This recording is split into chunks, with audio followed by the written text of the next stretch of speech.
کفار مکہ سے کہا محمد سے 3 سوال کرو، وہ جواب نہیں دے سکے گا اور اس کی ناکامی پورے عرب میں مشہور ہو جائے گی۔ اصحاب کہف کون تھے؟ قصہ موسیٰ و خضر کی حقیقت کیا ہے اور ذوالقرنین کون تھا؟ نبی برحق محمد صلی اللہ علیہ وسلم پر کچھ ہی دنوں کے اندر وحی نازل ہوئی اور بزبان مصطفیٰ اللہ نے قرآن میں فرمایا، اور اے محمد یہ تم سے ذوالقرنین کے بارے میں پوچھتے ہیں، ان سے کہو کہ اس کا کچھ حال تم کو سناتا ہوں۔ ہم نے اس کو زمین میں اقتدار عطا کر رکھا تھا، اسے ہر قسم کے اسباب و وسائل بخشے تھے۔ اس نے مغرب کی طرف ایک مہم کیا، یہاں تک کہ جب وہ غروب آفتاب کی حد تک پہنچ گیا تو اس نے سورج کو ایک کالے پانی میں ڈوبتا دیکھا اور وہاں اسے ایک قوم ملی۔ سورہ کہف۔ متکلمین اور متاخرین نے ذوالقرنین کی شخصیت کے متعلق مختلف نظریے پیش کیے اور لوگوں میں مختلف آراء پیدا ہو گئے۔ بہت سے قدیم علماء و مفکرین نے سکندر اعظم کو ہی ذوالقرنین قرار دیا ہے۔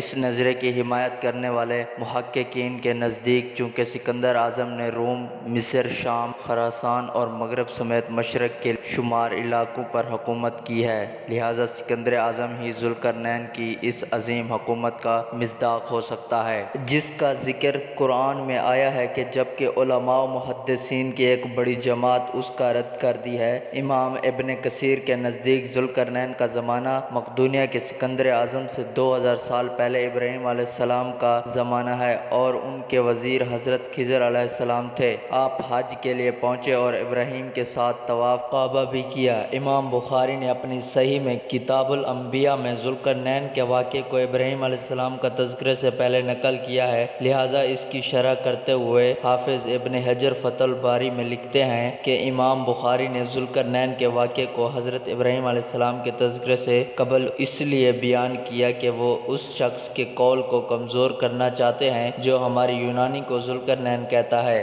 اسی طرح امام ابن تیمیہ، ابن عبد البر، ابن کثیر، علماء عینی جیسے بڑے محققین نے اس نظریے کا رد کر دیا ہے اور ان کے نزدیک چونکہ سکندر ایک بت پرست جابر ظالم شخص تھا جو اپنے ملحد استاد ارسطو کی رہنمائی لیتا تھا، ایسے شخص کو ایک صالح بادشاہ کا مصداق بنانا فحش غلطی ہے۔ 20ویں صدی کے وسط میں جب ماہر آثار قدیمہ نے سائرس کی قبر کی کھدائی کی تو وہاں سے ایک مجسمہ دریافت ہوا جس مجسمے میں نمایاں طور سے تاج اور اس میں 2 سینگ دیکھے جا سکتے تھے، لہٰذا جدید مفکرین اور محققین نے خورش عرف شاعر سے اعظم کو ہی ذوالقرنین قرار دیا ہے۔ خورش ایک ایرانی بادشاہ تھا جس کا عروج 59 قبل وسیم میں ہوا۔ اس نے میڈیا، ایران، بابل، سندھ، ترکستان، مصر، لیبیا، مقدونیہ سلطنت، افغاس اور مغرب طب کے علاقے فتح کیا تھا۔ سید ابوالعلی مودودی اور مولانا ابوالکلام آزاد